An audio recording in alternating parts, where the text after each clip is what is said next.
À la suite de ces bouleversements, de ces 10 années où la population était comme ça, un petit peu coincée, d'ailleurs, je ne l'ai peut-être pas assez dit dans le précédent chapitre, mais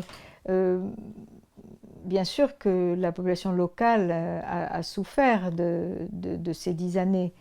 Elle a été mise à contribution, il y a eu de nombreux problèmes, des morts aussi. Enfin, il faut savoir, je ne l'ai peut-être pas dit ça, que les populations tribales, et en particulier les Magars, qui avaient cette histoire, cette historique de tribus martiales, comme les avaient appelées les Anglais. Les Anglais qui n'ont jamais colonisé le Népal. Peu de gens le savent. Donc les Magars avaient été mis à contribution tout particulièrement. Alors donc je l'ai expliqué parce que c'était une population qui vivait dans une région particulièrement reculée, loin des voies de communication, et puis qui jouissait de forêts, enfin un endroit un petit peu qui offrait toutes les caractéristiques d'un refuge idéal, et puis aussi que la population qui n'avait jamais eu à jouer de rôle au niveau national, ces Kham-Magars-là, s'était toujours senti finalement complètement marginalisé, hors des circuits de décision. Les chefs maoïstes qui n'étaient pas Magars, mais qui étaient donc plutôt des brahmanes, enfin des castes beaucoup plus privilégiés, avaient espéré pouvoir avoir le soutien de ces populations, de cette population magare. Et ils l'ont eu d'une certaine manière. Mais ça restait, c'est resté donc une période de l'histoire assez difficile et qui a entraîné plusieurs changements.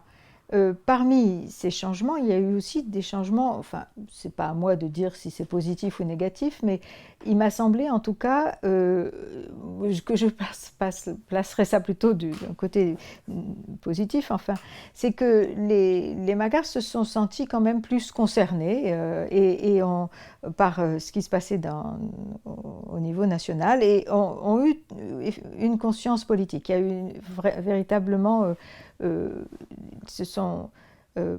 ils ont mûri. Il y a et ça aussi, ça avait changé un petit peu les relations. C'était pas seulement la guerre du peuple qui a duré donc ces 10 années, ça a été aussi une ouverture de ces campagnes, bien sûr, à des communications plus larges, une forte émigration qui entraîne aussi des retours, donc une population de façon générale qui curieusement continue de vivre d'un point de vue uniquement matériel comme autrefois, je dirais. On continue de cuisiner sur des feux de bois. Il y a maintenant un petit peu d'hydroélectricité, mais c'est pas beaucoup.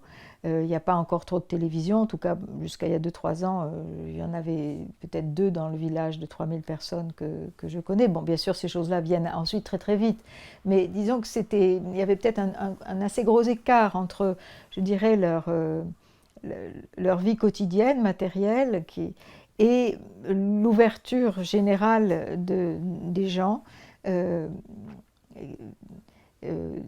Tout le monde avait, enfin oui, tous les gens jeunes, enfin les jeunes gens avaient des smartphones, donc pouvaient avoir accès à d'autres choses que le simple village. Et voilà, les deux mondes continuaient de coexister. Donc un ancien monde, je dirais, avec les chamans qui continuent leur séance absolument quasiment toutes les nuits, et puis cette jeunesse qui s'ouvrait à d'autres choses, qui prêtaient la main aux rituels, lors des rituels, qui bien sûr continuaient d'aider parce qu'ils savent ce qu'il faut faire sans rechigner, et en même temps qui n'aspirent qu'à une chose, c'est de partir et pour connaître le monde, ne serait-ce que ça, outre le fait qu'ils veulent aussi bien sûr partir pour avoir un travail, mais c'est aussi une très grande curiosité d'essayer de voir au-delà du cul des vaches, comme ils disent, hein, toujours à tenir la queue de la vache, c'est pas... Ils veulent autre chose, et on peut les comprendre. Alors, c'est ça qui est assez intéressant d'observer, en particulier puisque j'ai quand même pas mal travaillé sur ces histoires de chamans et que j'en connaissais beaucoup. J'ai travaillé sur la façon... Enfin, j'ai parlé de Sahaj Jankri, qui avait été mon maître, et puis j'ai plus récemment, enfin depuis quand même une dizaine d'années, pas mal travaillé avec un de ses disciples, qui avait eu donc lui aussi deux maîtres, comme toujours, et qui est devenu le grand chaman du village, et qui est constamment appelé à chamaniser.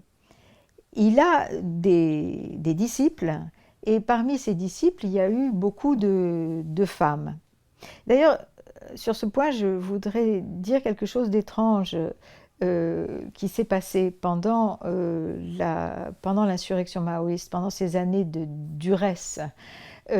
C'était qu'il y a... Bon, les rituels chamaniques étaient interdits, puisque les maoïstes avaient aussi des ambitions de faire une sorte de révolution culturelle, et voulaient abolir toutes les superstitions. Et donc, alors sans doute se faisait-il encore de façon plus... Enfin, moi j'ai assisté à des rituels chamaniques alors qu'ils étaient interdits, donc ils continuaient de le faire, peut-être moins ouvertement. Mais j'ai remarqué qu'il y avait des femmes, essentiellement des femmes, qui tout d'un coup avaient des dreadlocks qui poussaient, des cheveux qui poussaient, ces espèces de nattes, de cheveux feutrés, et qui disaient qu'elles étaient... que c'était pour le dieu local, Siddha, qui était Siddha Braha, qui était le dieu local qui les avait transformés comme ça, du jour au lendemain. Elles avaient eu ces longs cheveux qui poussaient, et sans qu'elle n'ait la moindre compétence de guérison. C'était simplement comme si c'était des personnes du village qui tout d'un coup s'étaient consacrées à ce dieu local. Encore une fois, sans qu'elles aient une fonction sociale dans le village, autre que celui d'être consacré à ce Dieu. Et ça, c'est arrivé pendant l'insurrection, et c'est parti un peu après. Je ne sais pas au jour près, bien sûr, mais c'est une situation comme ça où on a vu se déployer un phénomène en temps de difficulté, et que c'est les femmes qui ont finalement manifesté cette chose étrange d'un besoin de manifester le Dieu local. Mais il y a aussi et je parlais de ce chaman avec lequel je travaille et qui est devenu le maître du chaman du village, qui a plein de disciples femmes qui lui ont demandé donc, qui l'ont appelé avec un autre maître comme toujours, pour savoir pourquoi elles étaient ainsi possédées, qu'elles n'avaient que des maladies récurrentes dont elles n'arrivaient pas à se débarrasser, qu'est-ce qui se passait, enfin voilà, ces femmes j'ai pas mal travaillé avec 6 d'entre elles, et elles présentaient toutes le même profil, dans la mesure où elles étaient malades de façon récurrente, elles jeunes, mariées en fait pour la plupart d'entre elles, la totalité d'entre elles, et ne pouvant absolument pas trouver de solution.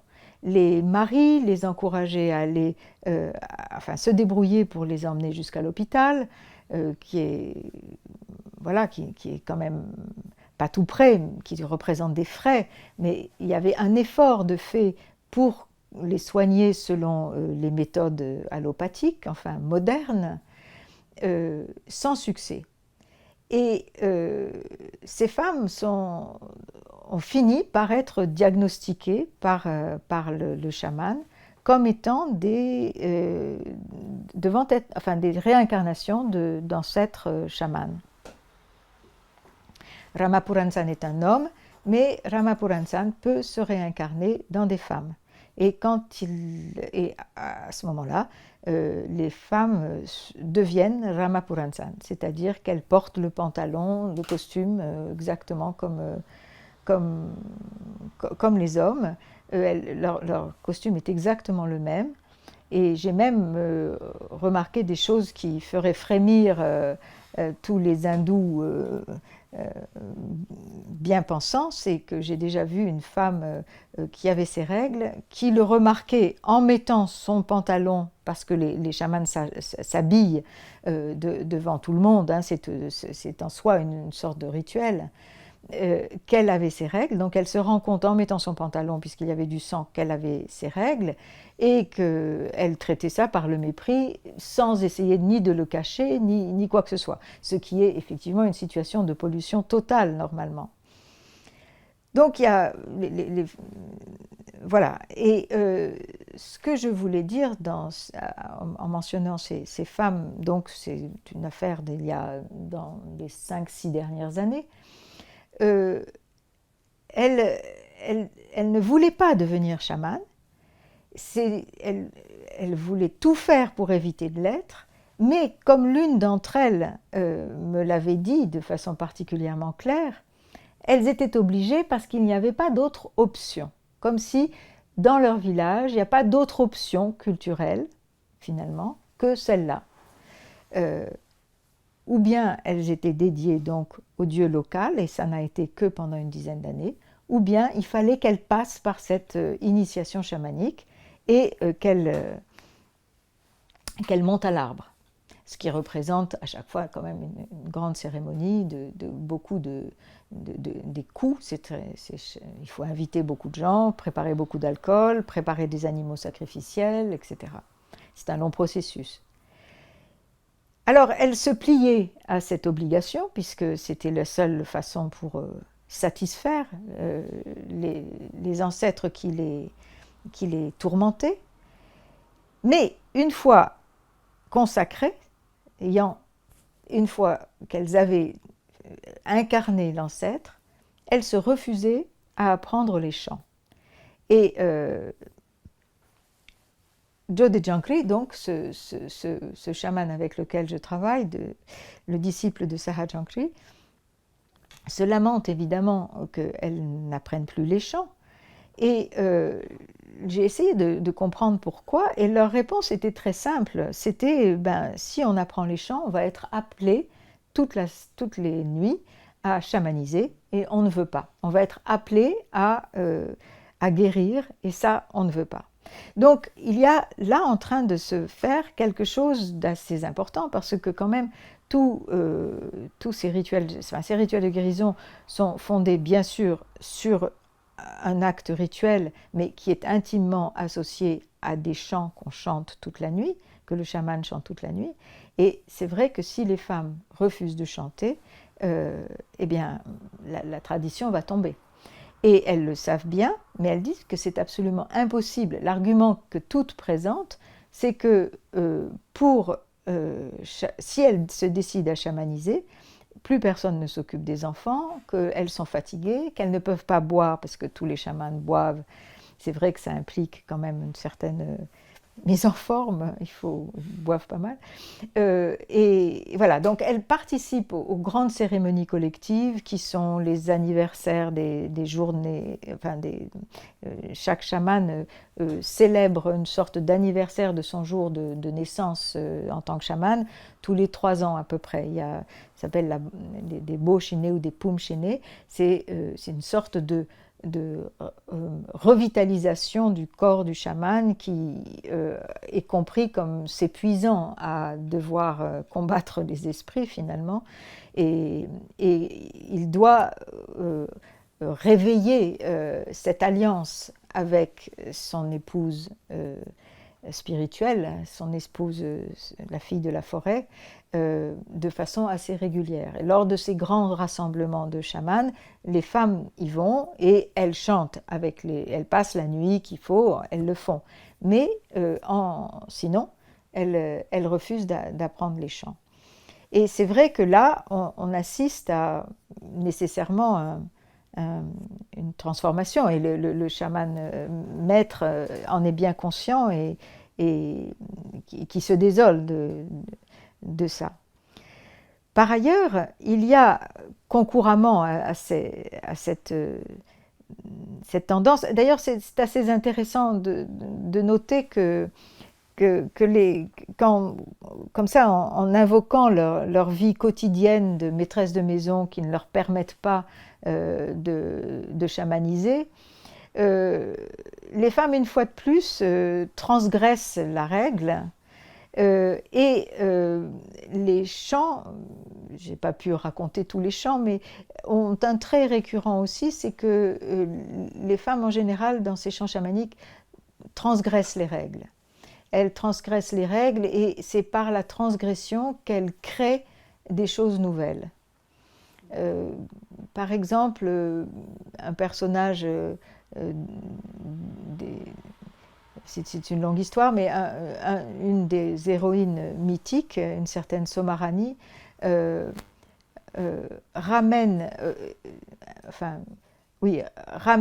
une température vivable sur Terre qui, à une époque où, dans le mythe, dans une phase du mythe où le monde est en train de brûler tellement il y a de soleil sur Terre, elle élimine ces soleils les uns après les autres en faisant une série de choses qu'on ne fait jamais, à savoir cracher dans le foyer, mettre sa morve sur le pilier des ancêtres. Enfin, à chaque fois qu'elle fait une de ces choses qui transgressent la règle, un soleil est éliminé, jusqu'à obtenir donc une vie vivable sur Terre. Donc c'est intéressant de voir là aussi que les femmes sont d'abord très associées à des éléments organiques de la vie de tous les jours, qu'elles sont créatrices et elles maintiennent la vie sur Terre finalement à travers des transgressions. Et il y a beaucoup d'exemples comme ça du corpus mythique que je pourrais citer. Mais oui, alors donc il y a de façon évidente une sorte de déperdition ou une sorte de mise à distance de la tradition chamanique, alors que, par ailleurs, les Magars ont saisi ce qu'ils n'avaient pas encore fait jusqu'à récemment, l'aspect touristique, si j'allais dire vendable de leur rituel chamanique, et ils en ont fait des sortes de danses qu'ils ont beaucoup développées. Donc les dernières séances auxquelles j'avais assisté étaient pratiquement remplies de ces danses où leurs costumes sont magnifiques, parce que même s'ils sont restés très pauvres, quand même les très nombreux migrants, presque chaque maisonnée a envoyé un des leurs à l'étranger pour travailler et ces gens renvoient de l'argent bien sûr. Donc il y a plus de cash qu'autrefois dans le village et Et du coup, les costumes sont plus beaux parce que les chamans peuvent racheter les coris qui manquent, avoir les sonnailles qu'il faut. Enfin, autrefois, certains de ces costumes pouvaient vraiment être assez miteux, alors que maintenant, la plupart sont très beaux.